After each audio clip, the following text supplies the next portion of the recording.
ಸ್ನೇಹಿತರೆ ನೋಡಿ, ದುಡ್ಡನ್ನ ತಗೊಂಡಿದ್ವಿ. ಅದು ಡ್ರಿಪ್ ಇರಿಗೇಷನ್ ಪೈಪ್ ಬರೋದಕ್ಕೆ ಇದು 30,000 ಇದೆ. 3 ಕಟ್ಟ ಇದೆ.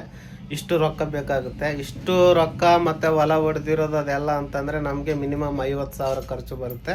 50,000 ಬಂದ್ಮೇಲೆ ದುಡ್ಡು ವಾಪಸ್ ಬರುತ್ತೋ ಇಲ್ಲ ಅದು ಕೂಡ ಗೊತ್ತಿಲ್ಲ. ಹಲೋ ಹಾಯ್ ಗಾಯ್ಸ್, ಎಲ್ಲರಿಗೂ ನಮಸ್ಕಾರ, ಮುಂಜಾನೆ ಶುಭೋದಯ. ಎಲ್ಲರಿಗೂ ನಮ್ಮ ಒಂದು ಹೊಸ ವಿಡಿಯೋದಲ್ಲಿ ಸ್ವಾಗತ ಸುಸ್ವಾಗತ. ಸ್ನೇಹಿತರೆ, ನಾನು ಇವಾಗ ಹೊಲಕ್ಕೆ ಬಂದಿದ್ದೀನಿ. ಬೆಳಗ್ಗೆ ನೋಡಿ 6:45 ಆಗ್ತಾ ಇದೆ. ಸೂರ್ಯ ಏನಿದೆ ಈಗ ತಾನೇ ಹೊಂಟಿದ್ದಾನೆ.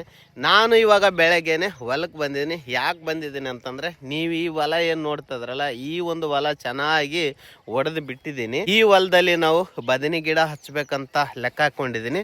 ಅದ್ರಗೋಸ್ಕರ ಪ್ಲಾನ್ ಮಾಡ್ತಾ ಇದೀನಿ. ಬನ್ನಿ ಸ್ನೇಹಿತರೆ, ಇವತ್ತಿನ ವ್ಲಾಗ್ ವಿಡಿಯೋನ ಸ್ಟಾರ್ಟ್ ಮಾಡೋಣ. ಸ್ನೇಹಿತರೆ, ಈ ಹೊಲದಲ್ಲಿ ಉಳ್ಳಾಗಡ್ಡೆ ಹಾಕಿತ್ತು. ಇವಾಗ ಉಳ್ಳಾಗಡ್ಡೆ ಎಲ್ಲ ತೆಗೆದು ಬಿಟ್ಟಿದೆ. ಈ ಹೊಲ ಕೂಡ ಒಡಿಸ್ಬೇಕು, ಎಲ್ಲಾನು ರೆಡಿ ಮಾಡಿಸ್ಬೇಕು. ಈ ಹೊಲ ಕೂಡ ಟಿಲ್ಲರ್ನ ಒಡಿಸ್ಬೇಕು. ಈ ಹೊಲ ಟಿಲ್ಲರ್ ಹೊಡೆದ ನಂತರ ಇಲ್ಲೇನು ಕಾಣಿಸ್ತದಲ್ಲ, ಈ ಪೂರ್ತಿ ಹೊಲದಲ್ಲಿ 1 ಎಕರೆ 10 ಗುಂಟೆವರೆಗೂ ಆಗುತ್ತೆ. ಈ ಪೂರ್ತಿ ಹೊಲದಲ್ಲಿ ಬದನೆಕಾಯಿ ಹಾಕ್ಬೇಕಂತ ಒಂದು ಪ್ಲಾನ್ ನ ಮಾಡ್ಕೊಂಡಿದ್ದೀನಿ. ಈ ಹೊಲದಲ್ಲಿ ಡ್ರಿಪ್ ಇರಿಗೇಷನ್ ಮಾಡಿಬಿಟ್ಟು ಬದನೆಕಾಯಿ ಮಾಡ್ಬೇಕಂತ ಮಾಡಿದ್ದೀನಿ. ಯಾಕಂದ್ರೆ ಮಳೆಗಾಲದಿಂದಲೇ ಶದಿ ಅದು ಜಾಸ್ತಿ ಬರುತ್ತೆ. ಅದರಿಂದಾಗಿ ಸ್ವಲ್ಪ ಡ್ರಿಪ್ ಮಾಡಿದ್ರೆ ನಮಗೆ ಅನುಕೂಲ ಆಗ್ಬೋದು. ಶದಿ ಅದು ಬರೋದಿಲ್ಲ ಅಂತ ಈ ತರ ಒಂದು ಪ್ಲಾನ್ ನ ಮಾಡ್ಕೊಂಡಿದ್ದೆ ನಾನು. ಅದ್ರಗೋಸ್ಕರ ಏನಿದೆಪ್ಪ ಅಂತಂದ್ರೆ, ನಾನು ಈ ಹೊಲನ ಚೆನ್ನಾಗಿ ಒಂದು ರೂಟೋವೇಟರ್ನ ಹಾಕ್ಬಿಟ್ಟು ಹೊಡೆದಿದ್ದೀನಿ. ಇವಾಗ ಈ ಹೊಲ ಕೂಡ ಏನಿದೆಪ್ಪ ಅಂತಂದ್ರೆ ಖಾಲಿ ಆಗಿದೆ. ಇದು ಕೂಡ ಒಂದು ಟ್ರಿಲ್ಲರ್ನ ಒಡಿಸ್ಬೇಕು. ಒಡಿಸ್ಬಿಟ್ರೆ ನಮ್ಗೆ ಅನುಕೂಲ ಆಗುತ್ತೆ. ಇವಾಗ ನಾ ಮನೆಗೆ ಹೋಗ್ತೀನಿ. ಮನೆಗೆ ಹೋಗಿ ಸ್ನಾನ ಮಾಡ್ಕೊಂಡು ದೇವರಾಜ ವೆಂಕಟೇಶನ್ನ ಕರ್ಕೊಂಡು ಬರ್ತೀನಿ. ಕರ್ಕೊಂಡು ಬಂದ್ಬಿಟ್ಟು ಏನಿದೆ ಇದಕ್ಕೆ ಏನಿದೆ ಸ್ಪ್ರಿಂಕ್ಲರ್ನ ಹಾಕ್ಸ್ಬಿಟ್ಟು ಇದಕ್ಕೆ ನೀರು ಹರಿಸ್ಬಿಡೋಣ. ಇವತ್ತು ನಾವೀಗ ಹುಣಸೆ ಗಿಡದ ಬಿಡ್ ಕುಂತಿದೀವಿ. ನೋಡಿ, ಮೇಲ್ಗಡೆ ಹುಣಸೆ ಗಿಡ ಇದೆ. ಇಲ್ಲಿ ಒಂದು ಹುಣಸೆ ಹಣ್ಣು ಸಿಕ್ಕಿದೆ. ಇದನ್ನ ನೋಡಿದ್ರೆ ತಿನ್ನಮ್ಮ ಅನ್ಸುತ್ತೆ, ಆದ್ರೆ ತಿಂದ್ರೆ ಅಲ್ಲೆಲ್ಲ ಹುಳಿ ಆಗುತ್ತೆ. ನೋಡಿ, ಬೆಕ್ಕುಗಳೇನಿದೆ ಏನಾದ್ರೂ ತಿನ್ನಲ್ಲ ಹಾಕಂತ ನೋಡ್ತಾ ಇದ್ದೇವೆ. ಇವಾಗ ಏನಾದ್ರೂ ಸ್ವಲ್ಪ ಅವಕ್ಕೆ ಹಾಲು ಅನ್ನ ಕಲಿಸಿ ಹಾಕ್ಲೇಬೇಕು, ಇಲ್ಲ ಅಂತಂದ್ರೆ ಆಗಲ್ಲ. ಸ್ನೇಹಿತರೆ ನೋಡಿ, ಇಲ್ಲಿ ಹಾಡು ಕೇಳ್ಕೊಂಡು ಬೆಂಡಿಕಾಯಿ ಕೊಯ್ತಾ ಇದ್ದಾಳೆ ಪ್ರಿಯಾ. ಇವತ್ತು ಹೊಲಕ್ಕೆ ಮಲ್ಚಿಂಗ್ ಪೇಪರ್ ಮತ್ತೆ ಡ್ರಿಪ್ ಇರಿಗೇಷನ್ ಮಾಡಲು ಪೈಪ್ಗಳನ್ನ ತರಲು ಹೊರಟಿದ್ದೀವಿ. ವೆಂಕಟೇಶ ಕೂಡ ರೆಡಿ ಆಗಿದ್ದಾನೆ. ಇವಾಗ ಅಲ್ಲಿ ಸಾಬಮ್ಮ ಕೂಡ ತಲೆ ಬಾಚ್ಕೊಳ್ತಾ ಇದ್ದಾರೆ. ಇವಾಗ ಏನಿದೆ, ಇವಾಗ ರೆಡಿಯಾಗಿ ಹೋಗ್ತೀವಿ. ಇವಾಗ ನೋಡೋಣ ಏನು ರೇಟಿಗೆ ಬೀಳುತ್ತೆ ಏನಿಲ್ಲ, ಯಾವ ನಮ್ಮ ರೇಟಿಗೆ ಕಲಿತೋ ಇಲ್ವಾ, ಎಷ್ಟಾಗುತ್ತೆ ಪ್ರೈಸ್ ಅನ್ನೋದು ಈ ವಿಡಿಯೋದಲ್ಲಿ ತೋರಿಸ್ತೀನಿ. 1 ಎಕರೆ 10 ಗುಂಟೆ ಆಗುತ್ತೆ. ಅದು ಅಷ್ಟಕ್ಕೇನಿದೆ ಮಿನಿಮಮ್ 35 ಸಾಲು 30 ಸಾಲ ಆಗ್ಬೋದು. ಅಷ್ಟು ನಾವು ಮಾಡ್ಬೇಕಂತ ಅಂದ್ಕೊಂಡಿದ್ದೀವಿ. ಸ್ನೇಹಿತರೆ ನೋಡಿ, ದುಡ್ಡನ್ನ ತಗೊಂಡಿದ್ವಿ. ಅದು ಡ್ರಿಪ್ ಇರಿಗೇಷನ್ ಪೈಪ್ ಬರೋದಕ್ಕೆ ಇದು 30,000 ಇದೆ. 3 ಕಟ್ಟ ಇದೆ. ಇಷ್ಟು ರೊಕ್ಕ ಬೇಕಾಗುತ್ತೆ. ಇಷ್ಟು ರೊಕ್ಕ ಮತ್ತೆ ಹೊಲ ಹೊಡೆದಿರೋದು ಅದೆಲ್ಲ ಅಂತಂದ್ರೆ ನಮಗೆ ಮಿನಿಮಮ್ 50,000 ಖರ್ಚು ಬರುತ್ತೆ. 50,000 ಬಂದ್ಮೇಲೆ ದುಡ್ಡು ವಾಪಸ್ ಬರುತ್ತೋ ಇಲ್ಲ ಅದು ಕೂಡ ಗೊತ್ತಿಲ್ಲ. ನೋಡೋಣ, ದೇವ್ರ ಮೇಲೆ ಭಾರ ಹಾಕ್ಬಿಟ್ಟು ಮಾಡೋಣ ಏನೋ ಒಂದು ಕೆಲಸ. ರೆಡಿ ಆಗಿದ್ದೀವಿ. ಇವಾಗ ನಾನು ಈ ಗಾಡಿನ ಮನೆ ಮೇಲೆ ಬಿಟ್ಟು ಆಟೋನ ತಗೊಂಡ್ ಬರ್ತೀನಿ. ಆಟೋದಲ್ಲೇ ಹೋಗ್ತೀವಿ. ಯಾಕಂದ್ರೆ ಗಾಡಿ ಅಲ್ಲಿ ನಿಲ್ಸಿದ್ರಿ ಮನೆ ಮುಂದೆ. ಇವಾಗ ಏನಿದೆ, ಈ ಆಟೋ ತಗೊಂಡು ಹೋಗ್ತೀನಿ. ಇದು ಕೂಡ ಆಟ ನಮ್ದೇ. ಜಾಸ್ತಿ ಏನಿದೆ, ಈ ಒಂದು ಆಟ ನಿಮ್ದು ರಿವೀಲ್ ಮಾಡಿಲ್ಲ. ಇದೇನಿದೆ ನಮ್ಮ ಹೊಲ ಕೆಲ್ಸಕ್ಕೆ ಬರುತ್ತೆ ಅಂತ ಇಟ್ಕೊಂಡಿರೋದು. ಏನಾದರೂ ಕಾಯಿಪಲ್ಯ ಅದು ಬೆಳೆದ್ರೆ ರಾತ್ರಿ ಟೈಮಲ್ಲಿ ಬೇರೆ ಆಟೋ ಕೇಳಿದ್ರೆ ಯಾರು ಬರ್ತಾರೆ, ಅದ್ರಗೋಸ್ಕರ ಡೈಲಿ ನಮ್ಗೆ ಯೂಸ್ ಆಗುತ್ತೆ ಕಾಯಿಪಲ್ಯ ಅದು ಮಾರೋದಕ್ಕಂತ ಈ ಒಂದು ಆಟ ಇಟ್ಕೊಂಡಿರೋದು. ಅಂದ್ರೆ ಇಲ್ಲಿ ಅಂಗಡಿಗೆ ಬಂದಿದ್ದೀವಿ ನೋಡಿ. ಈ ಅಂಗಡಿಯಲ್ಲಿ ತಗೋಬೇಕಂತ ಮಾಡಿದ್ವಿ. ಇಲ್ಲಿ ಆಟೋನ ಇಲ್ಲಿ ನಿಂದ್ರಿಸಿದೀವಿ. ಇವಾಗ ಏನದ, ವೆಂಕಟೇಶಗೆ ಏನದ ನೀರು ಬೇಕಂತ, ಅದ್ರ ಸಲ ಇಲ್ಲಿ ನೀರು ಕುಡಿಯೋದು ಕೊಂಟಿದ್ದೀವಿ. ಯಾಕಂದ್ರೆ ಇವಾಗ ಸ್ವಲ್ಪ ಸಂತಿ ಮಾಡಿದೀವಿ. ಇವಾಗ ಅದು ಡ್ರಿಪ್ ಇರಿಗೇಷನ್ಗೋಸ್ಕರ ಏನು ಹೋಗಿದ್ದೀವಿ. ಅವ್ರು ಏನದ ಬೇಡ ಅಂತಂದ್ರೆ ಇವತ್ತು, ಅದಕ್ಕೆ ವಾಪಸ್ ಬಂದಿದ್ವಿ. ನಾಳೆ ಕೊಡ್ತೀನಿ ಅಂತ ಹೇಳಿದ್ದಾರೆ. ನೋಡೋಣ. ನೋಡಿ, ಮೆಣಸಿನ್ಕಾಯಿ ಬಲ್ಲಿ ಸಾಬ ಏನಿದೆ ತಪ್ಸ್ಕೊಂಡು ಬಿಟ್ಟಿದ್ದಾರೆ. ಏನೋ ಮಾಡಕ್ ಬಂದು ಏನೋ ಆಗ್ತಾ ಇದೆ, ಒಂದು ಕೆಲಸ ಕೂಡ ಆಗ್ತಾ ಇಲ್ಲ. ಮಕ್ಕಳು ಸಂತೆ ಕರ್ಕೊಂಡು ಬಂದ್ರೆ ಹಿಂಗೆ ಲೇಟ್ ಅಂತಾರಲ್ಲ, ಇದು ನಿಜ. ಯಾಕಂದ್ರೆ ಇವಾಗ 2 ಗಂಟೆ ಆಯ್ತು, ನಾವು ಇವಾಗ ಬಂದಿದ್ದೀವಿ. ಈಗ ಸಂತೆ ಮುಗಿದಿದೆ ನೋಡಿ. ಇವಾಗ ಯಾದಗಿರಿಯಿಂದ ಬಂದಿದ್ದೀವಿ. ಹೋಗಿರೋ ಕೆಲಸ ಅಂತ ಆಗ್ಲೇ ಇಲ್ಲ. ಇವತ್ತು ಇಲ್ಲಿ ನಡೆದಿದೆ ಇಲ್ಲಿ ಕೆಲಸ.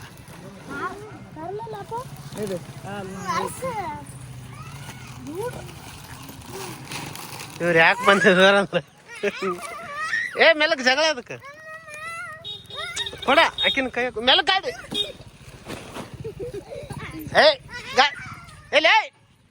ಇಲ್ಲಿ ಬಾ, ಇಲ್ಲಿ ಬಾ, ಒಯ್ ಬಾ, ಇಲ್ಲಿ ಬಾರ ಗಂಟು ಒಯ್ ಬಾ, ಇಲ್ಲಿ ಬರ್ತಂಗ, ಇಲ್ಲಿ ಬಾ. ಹೇಗೆ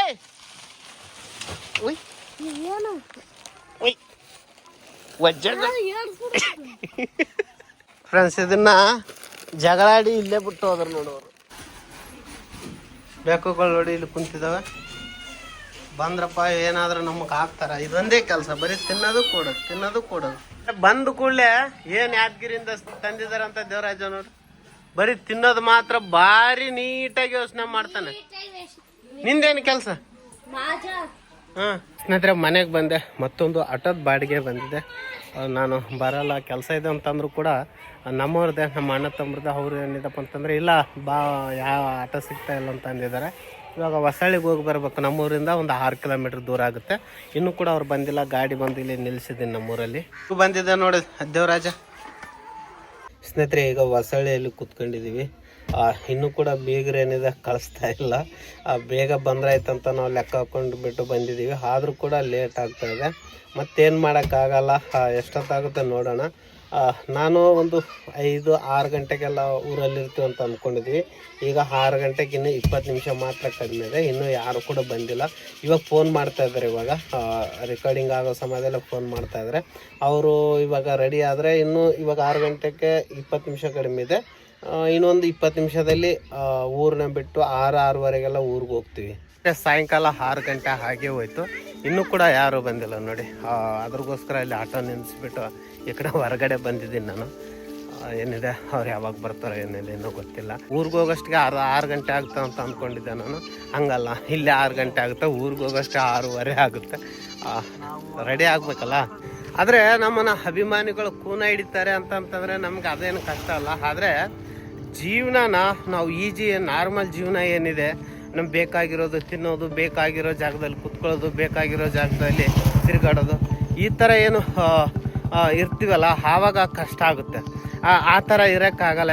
ಈ ಹಳ್ಳಿ ಜೀವನ ಏನಿದೆ, ಇಲ್ಲಿ ಇರೋ ಒಂದು ವಾತಾವರಣ ಏನಿದೆ ಸಿಟಿಗಳಲ್ಲಿ ಸಿಗಲ್ಲ. ಹಾಗೆ ಮನಸ್ಸಿಗೆ ನೆಮ್ಮದಿ ಸಿಗಲ್ಲ. ಆದರೆ ಇಂಪಾರ್ಟೆಂಟ್ ವಿಷಯ ಏನಂದರೆ ಸುಖ ಶಾಂತಿ ಎಲ್ಲ ಸಿಗುತ್ತೆ, ಆದರೆ ದುಡ್ಡು ಸಿಗಲ್ಲ. ದುಡ್ಡು ಬೇಕಂದರೆ ಬೆಂಗಳೂರು ಸಿಟಿಗೆ ಹೋಗಬೇಕು. ಅಂದರೆ ಎಲ್ಲರಿಗೂ ದುಡ್ಡು ಸಿಗಲ್ಲ ಅಂತಲ್ಲ. ಇಲ್ಲಿ ಭಾಳಷ್ಟು ಜನರು ಏನಿದ್ರಪ್ಪ ಅಂತಂತಂದರೆ ಇಲ್ಲಿ ಹಳ್ಳಿಯಲ್ಲಿ ದುಡಿತಾರೆ. ದೊಡ್ಡ ದೊಡ್ಡ ರೈತರು ದುಡಿತಾರೆ, ಟ್ಯಾಲೆಂಟ್ ಇರೋರು ದುಡಿತಾರೆ. ಆದರೆ ಇಲ್ಲಿ ಹಳ್ಳಿಯಲ್ಲಿ ಎಷ್ಟು ಜನ ಇದ್ದೀವಿ, ಅದು ಕೂಡ ಉತ್ತರ ಕರ್ನಾಟಕ ನಮ್ಮ ಯಾದಗಿರಿ ಜಿಲ್ಲೆಯಲ್ಲಿ ಎಷ್ಟು ಜನ ಇದ್ದೀವಿ, ಅಷ್ಟು ಜನರು ಕೂಡ ಇಲ್ಲಿ ಸರ್ವ ಆಗೋದು ಕಷ್ಟ. ಯಾಕಂದರೆ ಇರೋದೇ 2-3 ಎಕರೆಯಲ್ಲಿ, 1 ಎಕರೆಯಲ್ಲಿ ಏನು ಜೀವನ ಮಾಡೋಕ್ಕಾಗುತ್ತೆ.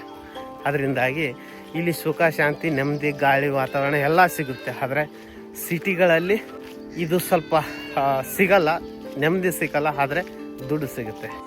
ಸೂರ್ಯ ಮುಣುಗ್ತಾ ಇದ್ದಾನೆ. ಮನೆಗೆ ಹೊಂಟಿದ್ದೇವೆ ಆಡುಗಳೆಲ್ಲ. ನಾನು ವಾಟರ್ ಬಾಟಲ್ ತರೋದಕ್ಕೆ ಹೋಗಿದ್ದೆ, ಅಲ್ಲಿ ಕೂಡ ಗುರುತಿಡ್ತಿದ್ದಾರೆ ನಮ್ಮನ್ನು. ಯಾಕಂದರೆ ನಮ್ಮ ಹಳ್ಳಿಯಲ್ಲಿ ಮನೆಗಳು ನೋಡಿ ಈ ಥರ ಇದ್ದಾವೆ. ಇನ್ನೂ ಕೂಡ ಹಳ್ಳಿ ಡೆವಲಪ್ ಆಗಿಲ್ಲ ಅಂತಲೇ ಹೇಳಬೇಕು. ನೋಡಿ ಯಾವ ಥರ ಮನೆಗಳಿದಾವಂತ. ಸ್ನೇಹಿತರೆ ಅವ್ರನ್ನ ಕರ್ಕೊಂಡು ಊರಿಗೆ ಬಂದೆ. ಇವಾಗ ಈಗ ಟೈಮ್ ಏನಿದೆ 7:15 ಆಗ್ತಾ ಇದೆ ಟೈಮು. ಇವತ್ತೇನಿದೆ ನಾವೇನೋ ಅದು ಡ್ರಿಪ್ ಇರಿಗೇಷನ್ ಮಾಡಲು ಏನು ಪೈಪ್ ತರಬೇಕಂತ ನಾವು ಹೋಗಿದ್ವಲ್ಲ, ಆ ಕೆಲಸ ಆಗಲೇ ಇಲ್ಲ. ಅಲ್ಲಿ ಕೇಳಿದ್ರೆ ಅವ್ರು ಏನಂದ್ರು, ನೀನು ಇಷ್ಟು ದುಡ್ಡು ಯಾಕೆ ಖರ್ಚು ಮಾಡ್ತೀರಾ, ನಿಮಗೆ ಸಬ್ಸಿಡಿ ಸಿಗುತ್ತೆ, ಆಧಾರ್ ಕಾರ್ಡು ಪಾಣಿನ ಕೊಡು ಅಂತ ಹೇಳಿದ್ರು. ಕನ್ಫ್ಯೂಸ್ ಕ್ರಿಯೇಟ್ ಆಯ್ತು ನನಗೆ, ಏನು ಮಾಡೋದು ಏನಿಲ್ಲ ಅಂತ. ಅದ್ರಗೋಸ್ಕರ ಇವತ್ತು ವಾಪಸ್ ಬಂದಿದ್ದೀವಿ. ಆಟೋನ ತೊಗೊಂಡೋಗ್ಬಿಟ್ಟು ವಾಪಸ್ ಬಂದಿದ್ವಿ. ಮತ್ತು ನಾಳೆ ಹೆಂಗಿದ್ರು ಕೂಡ ತರಬೇಕು. ಇಲ್ಲ ಪಾಣಿ ಮ್ಯಾಗಾದರೂ ತೊಗೊಂಡು ಬರ್ತೀನಿ, ಇಲ್ಲ ರೊಕ್ಕ ಕೊಟ್ಟಾದರೂ ತೊಗೊಂಡು ಬರ್ತೀನಿ.